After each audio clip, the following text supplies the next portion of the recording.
आजमगढ़ जिले के तरवा थाने में दलित युवक सन्नी कुमार के द्वारा थाने के शौचालय में की गई आत्महत्या के मामले में पुलिस अधीक्षक ने प्रथम दृष्टया दोषी मानते हुए थानाध्यक्ष, सब इंस्पेक्टर और एक सिपाही को निलंबित कर दिया है। आपको बताते चलें कि तरवा थाने के उमरी गांव निवासी सन्नी कुमार के खिलाफ छेड़खानी करने के आरोप में एफआईआर दर्ज किया गया था। पुलिस उसे गिरफ्तार कर थाने लाई थी। आरोपी ने वहां मौजूद पुलिसकर्मी से शौच करने के लिए कहा। पुलिसकर्मी ने उसे शौचालय में जाने की इजाज़त दे दी। वह शौच के लिए अंदर गया लेकिन बाहर नहीं आया। काफ़ी देर तक वह बाहर नहीं आया तो पुलिस ने दरवाज़ा खटखटाया लेकिन अंदर से कोई जवाब नहीं मिला। काफ़ी मशक्क़त करने के बाद पुलिस ने शौचालय का दरवाज़ा खोला तो अंदर सनी ने फांसी लगाकर जान दे दी थी। दलित युवक की हत्या से आक्रोशित ग्रामीणों ने आज सुबह पुलिस के वाहनों में तोड़फोड़ व पथराव कर दिया। मौके पर पहुंचे आला अधिकारियों ने किसी तरह लोगों को समझा बुझाकर मामले को शांत कराया। वहीं इस पूरे मामले में एसपी हेमराज मीणा ने बताया कि छेड़खानी के आरोप में युवक को 30 मार्च को थाने पर लाया गया था। उसे सोमवार को जेल भेजा जाना था। सोमवार की सुबह 6 बजे नित्य क्रिया के लिए शौचालय में गया, वहीं अपने पैजामे के नाड़े से फांसी लगाकर आत्महत्या कर ली। इस मामले में शव को पोस्टमार्टम कराया गया। पीएम 3 डॉक्टरों की टीम ने किया, साथ ही वीडियो रिकॉर्डिंग भी कराई गई। पोस्टमार्टम की रिपोर्ट में आ गया है उसके शरीर पर कोई चोट के निशान नहीं पाया गया। मौत फांसी लगने की वजह से हुई। वहीं इस पूरे मामले में पुलिस अधीक्षक ने बताया कि चूंकि घटना थाने के अंदर हुई इसलिए इस मामले में प्रथम दृष्टया दोषी मानते हुए थानाध्यक्ष तरवा अखिलेश पटेल, सब इंस्पेक्टर भीम सिंह और एक सिपाही प्रमोद यादव को निलंबित कर दिया गया है। घटना की मजिस्ट्रियल जांच के आदेश भी दे दिए गए हैं। मौके पर शांति व्यवस्था कायम है। वहीं इस पूरे मामले में सांसद धर्मेंद्र यादव ने कहा कि वे मृत दलित युवक के परिजनों से बात किए हैं। वह आत्महत्या नहीं बल्कि हत्या है। दलित नौजवान को 3 दिन पहले घर से उठाया जाता है और उसे थाने में रखकर प्रताड़ित किया जाता है। परिवार के लोगों ने बताया कि बैरक के अंदर भी हथकड़ी लगाकर रखा गया था। खाने पीने को भी नहीं देते थे। अचानक परिवार को तीसरे दिन सूचना मिलती है कि थाने में उसकी मौत हो गई। सांसद ने कहा कि हमारे राष्ट्रीय अध्यक्ष अखिलेश यादव कह रहे हैं कि प्रदेश में सबसे अधिक कस्टोडियल डेथ हो रही हैं और आजमगढ़ में भी इस तरह की घटना देखने को मिली। उन्होंने कहा कि मैं देख रहा हूं कि योगी जी की सरकार और पुलिस अपने आप को न्यायालय समझकर ईश्वर मान ली है और यही जो करेंगे न्याय करेंगे, भले ही कितना भी अत्याचार करते रहें। उन्होंने कहा कि सनी कुमार नामक नौजवान के साथ जो कुछ भी हुआ यह घोर अत्याचार, घोर अन्याय है और दलित नौजवान के साथ हुआ है। सांसद धर्मेंद्र यादव ने कहा कि वे वैसे भी प्रदेश में दलित, पिछड़ों और मुस्लिमों को भाजपा के लोगों ने रहना दुर्भर कर दिया है। आज सरकार के इशारे पर पूरे प्रदेश में आतंक चल रहा है।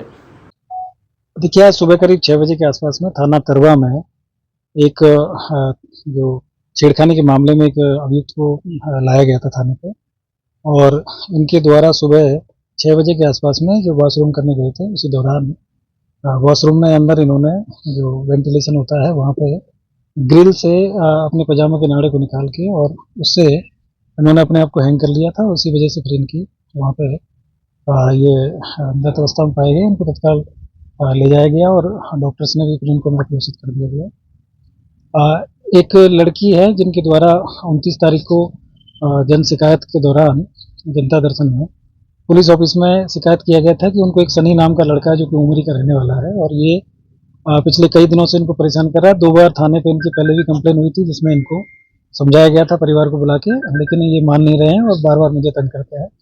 इसी पे मेरे द्वारा मुकदमा पंजीकृत करने का आदेश दिया गया था और इनकी गिरफ्तारी के लिए बताया गया था। इसी के दौरान इसमें कल दिनांक 30 तारीख को मुकदमा लिखा गया था थाने पे और इनको थाने पे बिठाया गया था। आज इनका चालान किया जाना था, लेकिन सुबह करीब 6 बजे के आसपास में जब इनको टॉयलेट कराने ले जाया गया तो इन्होंने अपने आप को हैंग कर लिया और इनके बाद में इस तरह की जो घटना है हुई है।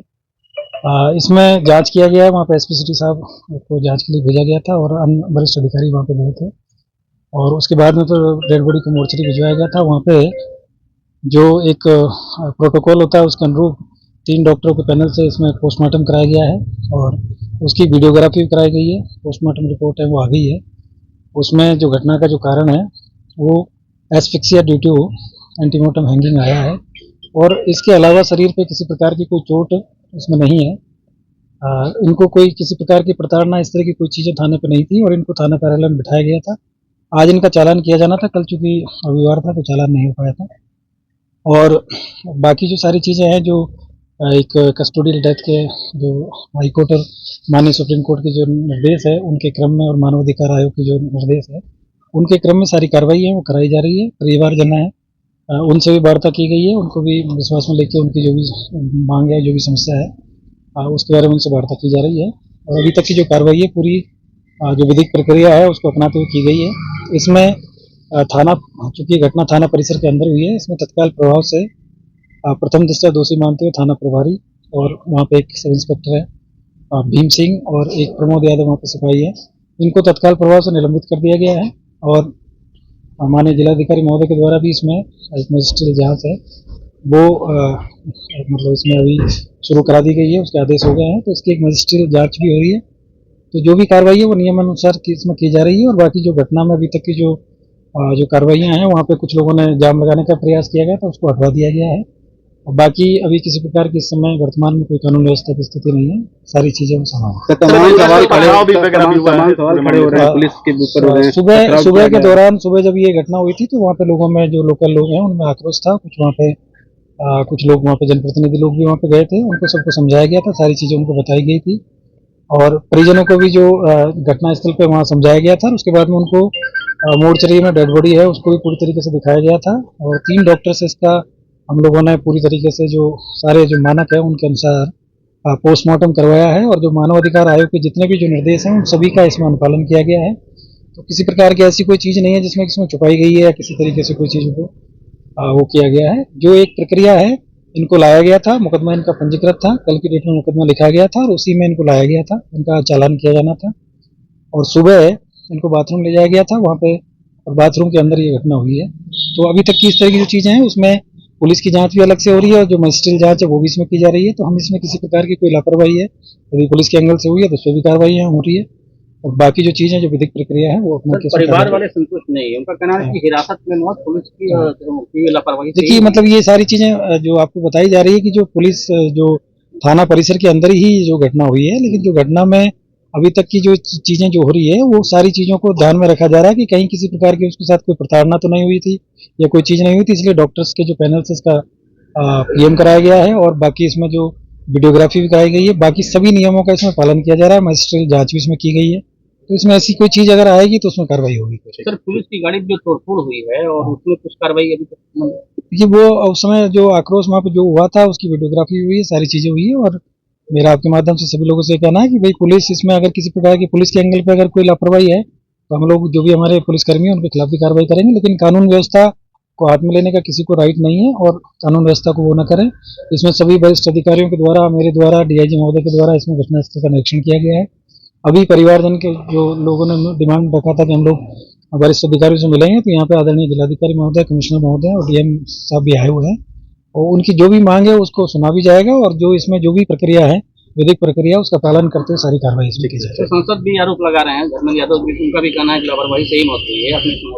देखिए वो सारी चीजें इसीलिए जांच की बात हो रही है, मतलब सारी जांचें जो मजिस्ट्रियल जांच हो रही है, पुलिस की जांच हो रही है, सारी जांच हो रही है। बाकी अगर कोई जो भी परिवारजनों को अगर कोई आरोप है तो उसको भी हम सुनने के लिए यहाँ पे बैठे।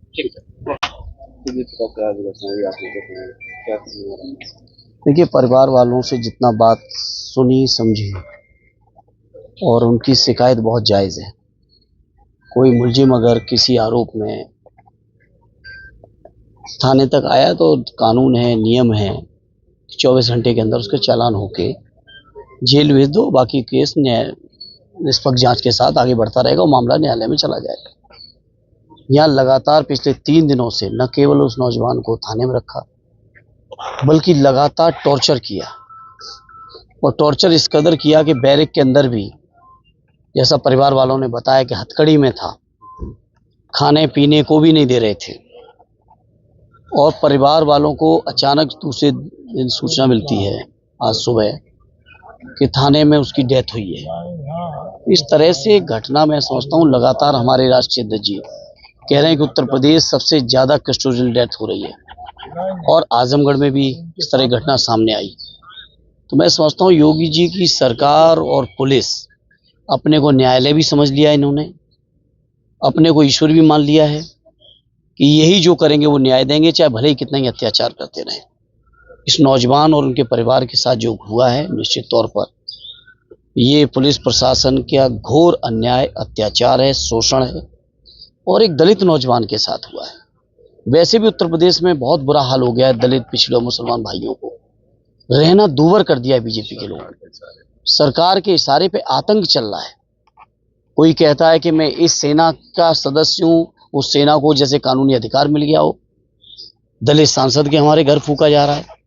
आजमगढ़ में एक दलित नौजवान की थाने में हत्या की जा रही है। तो इन तमाम चीज़ों के लिए हम समाजवादी लोग चुप बैठने वाले नहीं हैं और निश्चित तौर पे इस परिवार के लोगों को न्याय दिलाएंगे हर हाल में। और बीजेपी के लोग जिस तरीके का और बीजेपी के लोगों के इशारे पर पुलिस का जो तांडव है या कुछ संगठनों का तांडव है, इन तमाम चीज़ों का हम लोग लोकतांत्रिक तरीके से डट के मुकाबला करेंगे। आज राष्ट्रीय अध्यक्ष जी को भी लखनऊ में रोका गया। सोचो किस स्तर की घिनौनी हरकतें सरकार करने पर उतर गई है। ईदगाह पर जाते हैं, सभी लोग जाते हैं।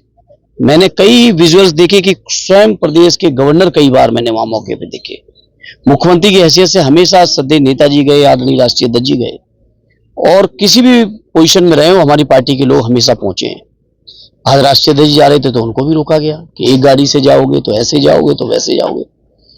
अरे तुम्हारे कहने से राष्ट्रीय अध्यक्ष जी के लिए जो हमारे मुसलमान भाइयों के दिलों में स्थान है वो कम नहीं होने वाला है।